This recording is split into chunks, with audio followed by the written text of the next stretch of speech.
거룩한 마음으로 풍성한 삶을 살자는 말씀을 같이 나누려고 합니다. 한번 따라서 해볼까요? 거룩한 마음으로 풍성한 삶을 살자. 거룩한 마음으로 풍성한 삶을 살자. 거룩한 마음이 있으면 풍성한 삶을 살 수 있습니다. 거룩하다라고 얘기하니까 너무 거창해 보이는데 쉬운 말로 하면 건강한 마음, 예수 안에서 건강한 마음을 가지고 있으면 우리가 풍성한 삶을 살 수 있다는 이야기입니다. 저는 이런 확신을 갖고 있습니다. 예수 안에서 거룩한 마음이 우리로 건강하고 풍성한 삶을 살게 해준다는 확신입니다. 아멘? 거룩한 마음이 우리로 건강하고 풍성한 삶을 살게 해준다는 겁니다. 오늘 읽은 말씀 시편 51편 10절에 있는 말씀, 이 말씀의 배경을 보면 다윗이 우리아의 아내 밧세바와 이제 관음을 하고 그 죄를 덮기 위해서 우리아를 전쟁터에서 죽게 한 후에 나단 선지자가 많은 사람들 앞에서 신하들 앞에서 책망을 합니다. 그 후에 충격을 먹었죠. 그리고 철저히 하나님 앞에 회개를 하며 지은 시였습니다. 다윗의 마음 상태는 어땠을까요? 아주 혼란스럽고 불안한 상태였죠. 신앙 양심에 저촉되는 일을 했기 때문입니다. 그로 인한 심한 죄책감은 작은 일 하나가 일어나도 이거 저주가 아닌가, 하나님께서 나를 치시는 것이 아닌가 하는 불안하고 불길한 생각으로 그 마음을 채웠습니다. 당당했던 자존감은 약화됐고 그리고 심한 자격지심으로 아주 예민해져 있었습니다. 이런 상황에서 다윗은 하나님 앞에 섰고 회개하며 정한 마음, 여기 정한 마음이라고 그랬죠? 레브타우르라는 건데 거룩하고 깨끗한 마음을 얘기해요. 그리고 정직한 영, 루카나코온이라고 이렇게 히브리어로 기록되어 있는데 견고한 의지를 회복시켜 달라는 기도를 합니다. 한국말로는 정직한 영, 어니스트 한국어로 이렇게 번역이 되어 있는데 히브리어에는 견고한 의지를 이야기합니다. 그래서 하나님 앞에서 흔들리지 않도록 나를 잡아 주십시오. 나에게 거룩하고 깨끗한 마음을 주시고 견고한 마음, 거룩한 마음, 이것으로 풍성한 삶을 살게 해달라는 간절한 기도의 소원이었습니다. 마음의 거룩함을 지켜야 합니다. 그러면 어떤 상황 속에서도 건강하고 풍성한 삶을 살 수 있습니다. 지금 이 말씀을 듣는 우리의 마음 상태는 어떻습니까? 다윗과 같이 간음하고 사람을 죽이기까지 하지는 않았죠. 하지만 거룩한 마음을 회복하는 것이 필요하지 않은가 질문해 봅니다. 하나님과 거룩하며 관계를 갖고 싶지 않습니까? 하나님과 친밀한 관계를 갖고 하나님께 속한 은혜와 평강 속에서 안정된 마음, 그리고 평화스러운 마음, 그 마음을 가져야 하겠습니다. 우리도 이렇게 기도를 해야 되겠죠. 하나님이여, 내 속에 정한 마음을 창조하시고 내 안에 정직한 영을 새롭게 하옵소서. 견고한 의지를 새롭게 하옵소서. 오늘은 하나님께서 주시는 거룩한 마음으로 풍성한 삶을 살자라는 말씀을 함께 나누려고 합니다. 몇 가지 질문에 대한 대답을 합니다. 첫 번째 질문은 거룩한 마음이란 무엇을 말하는 것일까? 두 번째는 그 거룩한 마음은 어디서 오는가? 그리고 세 번째는 거룩하고 건강한 마음은 우리에게 어떤 유익을 주는가? 어떻게 풍성한 삶을 살 수 있도록 하는가라는 질문이고, 네 번째 질문은 거룩한 마음을 소유하고 풍성한 삶을 누릴 수 있는 사람은 누군가? 라는 것을 성경을 통해서 같이 말씀을 나누려고 합니다. 첫 번째, 거룩한 마음이란 무엇을 말할까요? 먼저 거룩에 대해서 생각을 해봐야 되겠죠. 카도시라는 말을 씁니다. 분리되었다는 거예요. 구별되었다는 거예요. 하나님의 완전성과 그리고 초월성을 말합니다. 사람과 사람 속에서 사람과 분리되어 있고 사람과 분명하게 구분되어 있는 그 존재, 그 하나님의 완전하신 하나님은 사람과 구별되어 있고 초월적인 하나님은 사람과 분리되어 있다, 구별된다는 거죠. 그 하나님께서는 우리에게 말씀을 하십니다. 성경을 통해서 레위기 11장 44절에 내가 거룩하니 너희도 거룩할지어다. 아멘. 예, 우리가 거룩하게 사는 것은 옵션이 아닙니다. 하나님을 주로 믿는 사람, 하나님을 통해서 하나님의 사랑과 은혜 가운데 구원함을 받은 모든 사람들에게는 거룩하게 살아야 되는 의무가 있습니다. 건강하게 사는 거예요. 영적으로나 관계적으로나 하나님과의 관계, 사람과의 관계, 사회적으로나 관계적으로나 건강한 삶을 사는 거예요. 거룩한 하나님의 요구는 무엇일까요? 거룩이죠. 그렇지만 탐밈이라는 말을 씁니다. 이것은 뭐냐면은 외적 결함이 없거나 도덕적으로 영적으로 온전함을 요구한다는 겁니다. 그래서 제사를 드릴 때 모든 짐승은 흠이 있어도 될까요? 네, 흠이 있으면 안 됩니다. 그리고 완전해야 됩니다. 그리고 사람도 레위기나 출애굽기 여기에 말씀을 이렇게 보면은 사람도 불완전하면은 바깥에서 예배를 드리게 돼 있어요. 그리고 사람도 흠이 있고 또 전염병을 갖고 있는 사람은 그 다음에 이제 그 당시에는 이제 문능병이라고 했죠. 전염병이 갖고 있는 사람은 진중에 들어와서 전염병을 퍼뜨리니까 그 사람도 들어오지 못해요. 그래서 하나님을 만날 때는 온전하고 거룩하고 완전한 몸으로 흠이 없는 모습, 탐밈의 모습을 가지고 하나님 앞에 나와서 예배를 교제를 할 수 있는 겁니다. 그러면 그 거룩한 마음이라는 것은 무엇일까? 여기에는 거기에 쓰세요. 예, 첫 번째 그 밑줄이 있죠. 샬렘의 마음. 이게 뭐냐면은 예루살렘 할 때 있죠. 평화를 얘기하는데 샬롬이라는 평화의 이제 어근을 갖고 있는데 관계적이고 심리적이고 건강하고 혼란스럽지 않은 상태를 말합니다. 살렘의 마음, 온전하고 완전한 그런 모습, 건강하고 심리적으로 건강하고 혼란스럽지 않은 상태로 보존하는 것, 이것이 바로 거룩한 마음입니다. 거룩한 마음은 하나님께 속한 마음이고 도덕적으로나 영적으로 사람들과의 관계 속에서 사회적으로 혼란스럽지 않은 평안한 마음을 말합니다. 감정과 생각과 영성과 의지가 하나로 통합돼서 평안한 마음을 갖고 있는 것, 하나님 안에서 하나님께 속한 마음이 바로 거룩한 마음입니다. 여러분에게 도전합니다. 이렇게 하나님께 속한 거룩한 마음 여러분은 갖고 있습니까?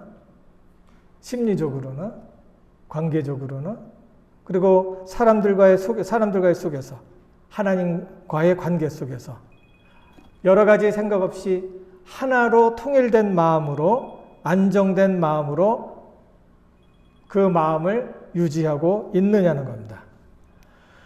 두 번째, 거룩하고 건강한 마음은 우리에게 어떤 유익을 줄 수 있을까라는 것을 생각을 해볼죠. 거룩한 마음은 하나님과 하나된 마음이기 때문에 하나님과 친밀한 관계를 갖게 합니다. 하나님과의 관계 속에 있게 하고 하나님께서 주시는 이러한 친밀한 관계를 통하여 하나님 앞에서 당당하게 설 수 있는 그런 마음이 되는 겁니다. A.W. 토저는 이렇게 이야기합니다. 거룩함은 하나님과 동행하는 건강한 마음이다. 거기 쓰시면 돼요. 건강한 마음이다. 거룩함은 하나님과 동행하는 건강한 마음이다. 하나님을 볼 수 있는 마음이다. 마태복음 5장 마음이 청결한 자는 복이 있나니 그들이 뭐라 그랬죠? 하나님을 볼 것이다 라고 이야기를 합니다. 간혹 가다가 이제 자주 제가 이제 군대에 있을 때 채플린이니까 그 기도를 이제 하게 되죠. 인보케이션을 해요. 근데 어쩐 때는 부재 중에 다른 사람이 해야 할 채플린이 없기 때문에 하는 경우가 있습니다. 그때 이제 교회 다니는 사람들을 이렇게 보면서 이제 기도를 인보케이션을 해주겠느냐 이렇게 물어보면은 다 도망 다녀요. 다 도망 다녀요.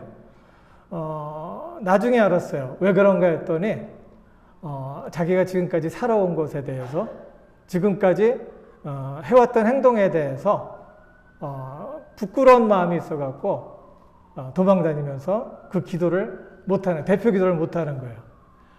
예, 하나님 안에서 친밀한 관계, 건강한 관계를 가질 때 그 마음은 거룩한 마음이라고 볼 수 있겠죠.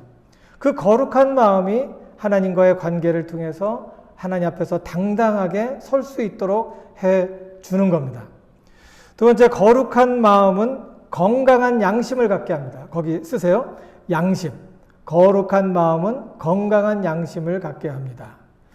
마음의 양심이 혼란스러울 때 회개와 용서는 죄책감과 수치심에서 자유를 얻게 합니다. 우리가 하나님 앞에서 거룩한 마음을 또 이것을 보존하기 위해서 이것으로 하나님의 거룩하고 순수한 양심을 갖게 하기를 위해서 하나님 앞에 나올 때 하나님 앞에서 회개하고 또 하나님의 용서를 구하고 사람들을 용서하게 될 때 죄책감과 수치감에서 자유를 얻게 된다는 겁니다. 건강을 회복하는 핵심 요소는 뭘까요? 우울감과 불안이죠. 모든 사람들이 우울하고 좀 불안한 것을 많이 느끼죠.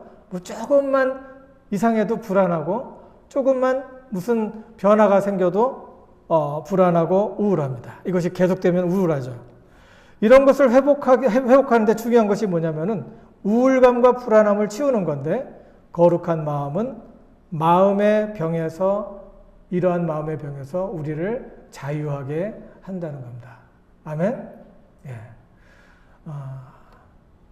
다른 데서 문제를 해결하려고 하지 말고 먼저 하나님 앞에 나와서 마음을 토로하면서 하나님 앞에서 우울한 마음을 이야기하고 또 하나님 앞에서 성나고 분이 났던 그런 그 순간을 기억하면서 하나님 앞에 내려놓을 때 하나님께서 우리의 마음을 치유하시게 되고 그 다음에 우리가 함께 뭐 약을 먹는다든지 또 그 물리적으로 시간을 낸다든지 이렇게 할 때 이런 것들이 합력해서 우리의 마음을 거룩한 마음으로 건강한 양심으로 우리를 보존해 준다는 겁니다. 하나님 안에서 내면에 분열된 자아가 통합이 됩니다. 그리고 감정이 과잉 반응하는 것을 진정시키죠. 우리가 어떤 자극이 있으면은 제일 먼저 반응하는 것이 감정입니다. 아무리 좋은 생각을 하고 이성적으로 이것이 맞는데 해도 감정이 흔들려 버리면은 감정에 문제가 생기면은 감정이 안정을 찾지 못하면은 진정이 되지 않으면은 우리는 거기서 이성적으로 합리적으로 행동을 할 수 없다는 겁니다. 그래서 한동안은 이성이 감정을 컨트롤한다고 생각을 했어요. 그게 모더니즘에서. 근데 모더니즘이 지나면서 사람들이 알게 된 것은 이성이 감정을 컨트롤하는 게 아니라 감정이 이성을 컨트롤한다라는 것을 알게 됐어요.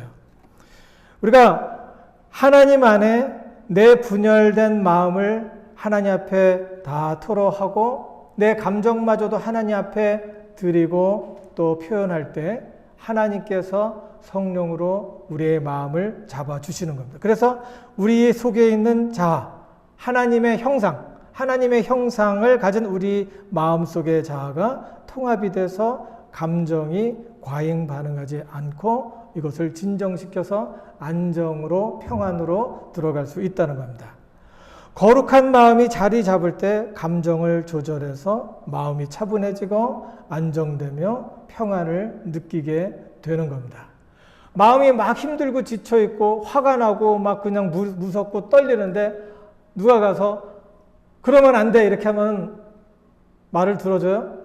더 화나죠. 감정이 지금 반응을 하기 때문입니다. 그때 하나님께 마음을 그대로 내려놓을 때 하나님께서 차분하게 그 마음을 인도하신다는 거예요. 여러분 시편 많이 읽어봤죠? 시편의 내용이 맨 처음에는 하나님을 향해서 어떻게 이럴 수가 있습니까? 내 인생이 어떻게 이렇게 꼬일 수가 있습니까? 이렇게 하다가 흐름이 어떻게 흘러요? 자신을 돌아보게 되고 하나님 앞에서 죄를 이야기하고 그러던 중에 그 끝에는 항상 결론이 그래요. 내가 이럼에도 불구하고 하나님을 찬양하리로다. 이게 가증한 말이 아니에요. 거짓말이 아니에요.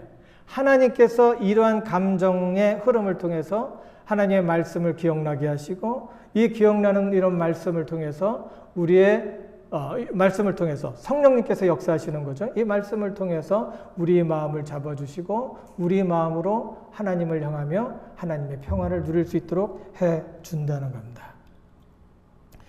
무엇이든지 구하는 바를 그에게 받나니 이는 그 계명을 지키고 기뻐하시는 것을 거기 쓰세요. 행함이라. 요한일서 3장 22절에 있는 말씀입니다. 거룩한 마음은 고난 중에도 흔들리지 않는 거기 쓰세요. 안정감입니다. 안정감이에요. 방향과 목적이 분명하기에 외부 자극이 아닌 내적인 기준, 신앙과 가치에 따라서 스스로 결단할 수 있는 능력이 바로 거룩한 마음에서 나오는 겁니다. 때문에 거룩한 마음은 어려움을 당하는 중에도 마음의 감정과 생각과 의지가 흔들리지 않도록 해주는 겁니다. 거룩함을 지키는 믿음의 근력이 마음을 잡아준다는 거죠. 로고테라피라는 것이 있는데 로고테라피는 이제 마음이 많이 이렇게 흔들리고 그리고 또 목적을 찾지 못하고 불안하고 우울할 때 그 로고스가 진리를 말해요. 어떤 진리, 분명한 진리가 있고 그 마음에 그 진리를 품고 있으면은 그 사람은 건강하게 그 사람은 다른 사람보다 긴 수명을 가지고 살 수 있다라고 하는 것이 로고테라피입니다. 하나님께서 나에게 주신 진리, 하나님은 영원하시다, 하나님은 사랑이시다, 하나님이 세상을 이처럼 사랑하사 나를 이처럼 사랑하사 독생자를 주셨다라는 확신이 있을 때 그 확신이 내 마음으로 건강하게 하고 건강한 이 마음을 통해서 내가 나에게 주어진 인생을 살아낼 수 있는 힘을 주는 겁니다. 생각해 보세요. 우리가 생활하면서 살아가면서 우리가 가장 힘들 때가 뭐예요? 중심 하나가 잡히지 않아갖고 이런 생각, 저런 생각, 이렇게 하면 어떻게 될까? 저렇게 하면 어떻게 될까? 이렇게 하다 망하는 건 아닐까? 이런저런 생각을 많이 해요. 이런 것을 하느라고 시간을 보내지 말고 하나님을 믿으시기 바랍니다.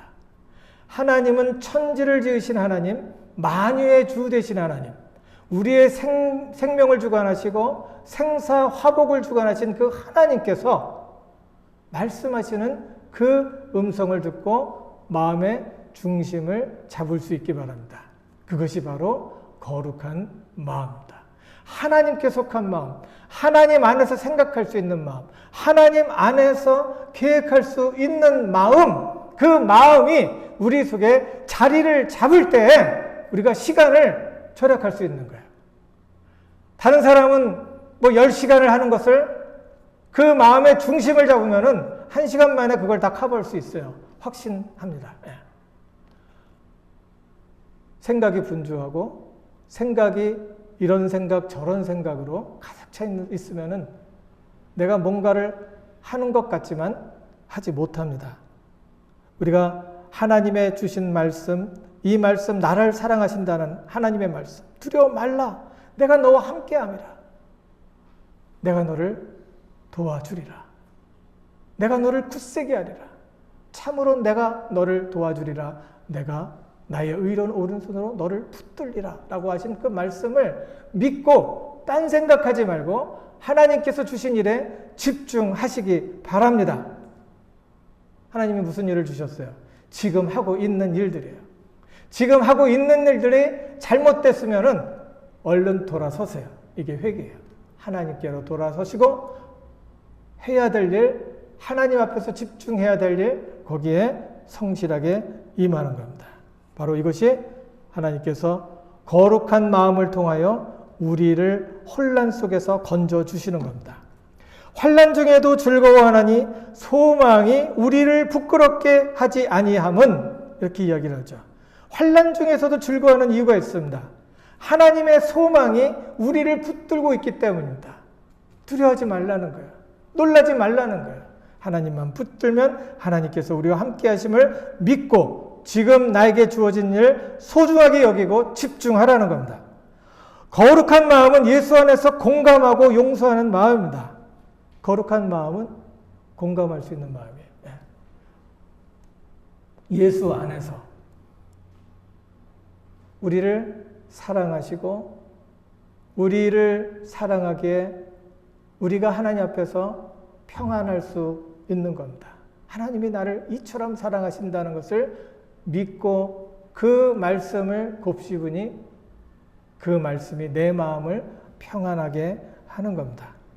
예수 안에서 사람들과의 관계 속에서도 공감해주고 용서하게 될 때 하나님께서는 그 일들을 통해서 우리의 마음을 다시 일어날 수 있도록 해주는 겁니다.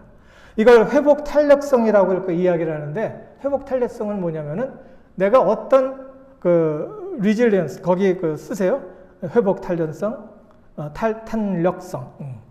이게 뭐냐면은 내가 어려운 환경과 처지 속에서 쓰러질 수밖에 없고 포기할 수밖에 없는 그런 상황에서 다시 일어나는 것을 말합니다.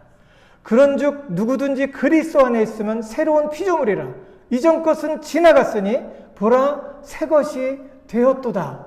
예수님의 죽으심은 우리가 넘어질 수밖에 없는 그런 환경 속에서 다시 일어나도록 하기 위해서 죽으신 겁니다. 영원토록 단번에 죽으심으로 영생을 얻게 하셨고, 또 지금 현재 우리의 살고 있는 그 현장 속에서 한순간 한순간 죽을 수밖에 없는 그런 환경 속에서 나를 사랑하는 예수님을 믿게 되니까 그 환경 속에서 다시 일어날 수 있는 겁니다. 바깥에서는 신앙 없는 상태에서는 이걸 의지로 회복 탄력성을 이야기하면서 의지로 일어나라고 합니다. 일어날 수 있어요. 그러나 우리에게 예수 그리스도를 믿는 믿음은 어떤 상황에서도 다시 일어날 수 있는 겁니다. 하나님의 말씀, 지혜의 말씀이 우리 가운데 임하게 되면 7번 넘어져도 다시 일어날 수 있다는 겁니다. 이게 지혜의 말씀, 잠언에 있는 말씀입니다. 신앙은 어려움이 없기 때문에 신앙이 아니라 잘했기 때문에 어려움이 없어서 신앙이고 그 사람이 신앙생활을 잘하는 게 아니라 이 오염된 죄로 물들고 오염된 이 세상 속에서 넘어질 수밖에 없는 그런 환경이 나에게 닥치지만 믿음으로 다시 일어날 수 있는 것이 바로 신앙입니다. 예수님을 확실하게 믿으셔야 돼요. 셋째, 거룩한 마음은 어디서 올까? 어디서 올 거예요? 성령을 통해서입니다. 성령을 통해서 거룩한 마음이 주어지고 그리스도의 은혜 가운데 풍성한 삶을 살아내게 되는 겁니다. 에스겔서 36장 26절에서 27절에 보면은 또 새 영을, 거기 쓰세요. 새 영을 너희 속에 두고 새 마음을 너희에게 주되 너희 육신에서 굳은 마음을 제하고 부드러운 마음을 줄 것이며 또 내 신을 너희 속에 두어 너희로 내 율례를 행하게 하리니 너희가 내 규례를 지켜 행할지라. 우리가 율법을, 하나님의 말씀을 지켜야 한다는 것을 생각하면서 지키지 못할 때가 있죠. 그때 무슨 얘기를 합니까? 육신이 나약해서 하나님도 나를 이해를 해주시고 예수님도 제자들에게 그랬는데 내 몸이 약합니다. 예, 좋은 변명입니다. 안타깝게 생각합니다. 예수님도. 그러나 말씀대로 행하고 실천한 만큼 나는 풍성한 삶을 살 수 있다는 것을 기억을 하셔야 돼요. 그래서 하나님의 말씀이 꿀같이 달콤한 거예요. 그 말씀대로 행했더니 풍성한 삶을 하나님께서 계획하신, 내 인생을 통해서 계획하신 풍성한 삶을 살 수 있었다는 거예요. 그래서 그 말씀을 사랑하며 하나님 앞에 나아갔더니 하나님께서는 나에게 큰 복을 주셔서 그게 뭐예요? 나를 사랑한다는 확신을 주시는 거예요. 내 인생이 소중하고 내 인생은 하찮은 것이 아니라 천지를 움직이고 하나님의 나라, 하나님의 천사, 천군들을 움직일 만한 그 큰 일이었다는 거야. 하나님의 사랑이. 내가 그렇게 사랑을 받고 있다는 것을 생각하게 되니 내가 주 안에서 일어날 수 있고 또 사람들과의 관계 속에서도 리스펙트하고 존중하고 말도 부드럽게 하고 어떻게 해요? 분내지 않고 사랑은 뭐예요? 오래 참고 온유하며 투기하는 자가 되지 아니하고 자랑하지 않고 교만하지 않고 무례히 행치 않고 자기의 유익을 붙지 않고 성내지 아니하며 악한 것을 생각하지 않는 거라 했잖아요. 가까울수록 더 존중해주고 사랑하고 사랑해주면 존중해주면 그만큼 존경받습니다. 사랑하는 사람을 존경하지 우리가 나랑 상관없는 높은 사람을 존경하는 거 아니에요. 하나님께서 우리에게 말씀하신 성령께서 우리로 하여금 이 말씀을 지킬 수 있도록 하나님의 영이 우리 마음속에 들어와서 이 영을 통해서 성령의 역사심을 통해서 하나님의 말씀을 지키도록 우리 마음에 거룩한 마음을 주신다는 거예요. 이 말씀 기억할 수 있기 바랍니다. 존 오웬은 이렇게 말합니다. 거룩함은 오직 성령의 사역에 의해 내면화된, 완성됐다는 거예요. 완성된 하나님의 형상이다. 네 번째는 거룩한 마음을 소유하고 풍성한 삶을 누릴 수 있는 사람은 누굴까요? 말씀을 이렇게 찾는 중에 바로 이거구나 라는 것을 생각을 하게 됐습니다. 마태복음 5장에 있는 말씀입니다. 산상에서 제자들에게 해주신 말씀이 있죠. 그래서 황금률이라고 합니다. 율법 중에 엑기스만 뽑아서 예수님께서 재해석을 해주셨다 해서 황금률이라고 해요. 황금률. 골든 러라고 하는 거죠. 여기에 보면은 무슨 얘기를 하냐면은 복되도다. 마음이 가난한 사람은 하늘나라가 그의 것이다. 심령이 가난한 자에게는 복이 있나니 하나님의 나라가 저들의 것이라는 거죠. 하나님의 거룩한 마음은 마음이 가난한 사람에게 임합니다. 이제 더 내세울 것이 없는 사람을 말하죠. 이 사람은 하나님의 거룩함으로 채워줄 수 있는 사람입니다. 이 사람이 하나님을 찾을 때에 하나님께서 주시는 안정된 마음으로 건강하고 풍성한 삶을 누릴 수 있다는 겁니다. 기도에 함께 동참할 수 있기 바랍니다. 또 말씀을 같이 나눌 수 있는 시간에 그 시간을 소홀히 여기지 말라는 거예요. 들으시기 바랍니다. 복되도다 슬퍼하는 사람은 그들에게 위로가 있을 것이다.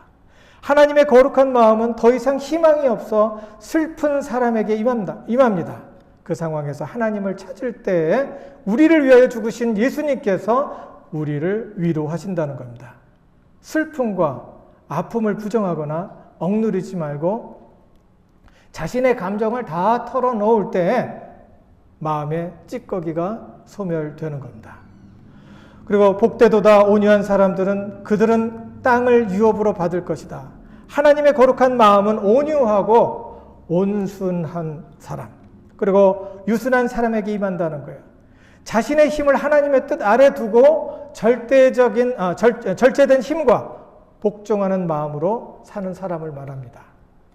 성령께서 하나님의 사랑과 은혜를 기억하게 하심으로 부드러운 마음을 주신다는 거예요.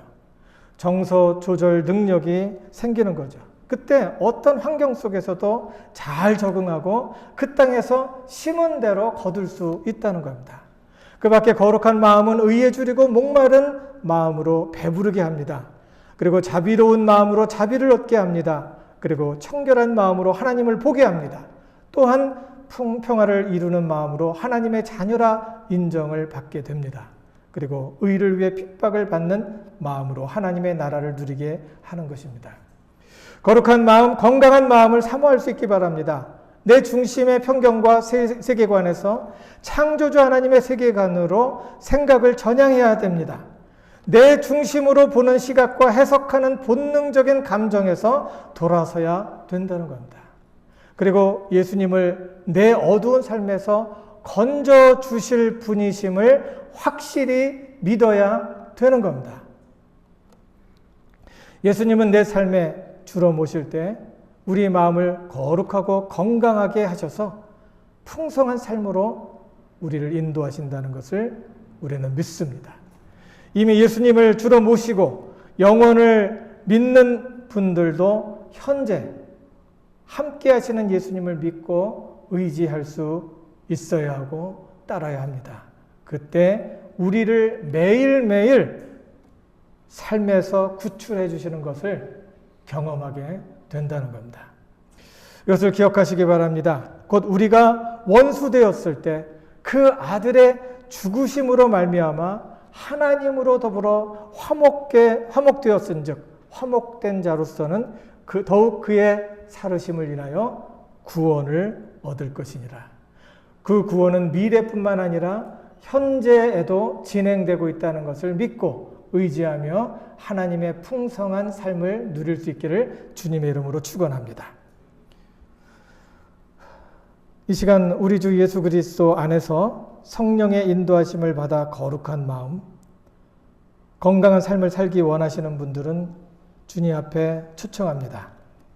여러분 가슴에 손을 얹으며 하나님 성령의 인도함을 받아 거룩한 마음으로 풍성한 삶을 살기를 원합니다 하시는 분 가슴에 손을 얹고 하나님 앞에서 표현하시기 바랍니다. 하나님 앞에 결단하는 시간입니다. 제가 여러분 위해서 기도하겠습니다. 하나님 은혜를 감사합니다. 주님께서 우리에게 귀한 말씀을 통하여 결단하게 하시고 주님을 향할 수 있도록 인도해 주심을 감사합니다.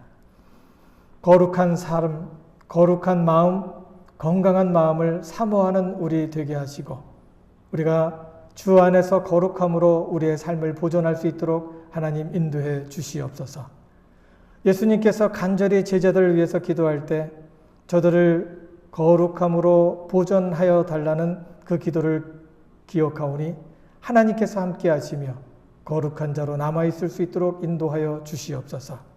우리의 삶을 건강하게 하시고 우리의 삶을 건강한 모습으로 회복하며 주 안에서 기쁨과 은혜가 넘치는 복된 삶을 살 수 있도록 지켜 주시옵소서. 이 자리에 손으로 또한 아버지의 가슴에 손을 대며 하나님 앞에서 표현한 손길 또 그 마음에 축복하셔서 영원토록 함께 하시며 저들의 삶을 보장하심을 경험할 수 있도록 축복해 주시옵소서. 하나님 은혜를 감사드리며 우리를 원하신 예수님 이름으로 기도드립니다. 아멘.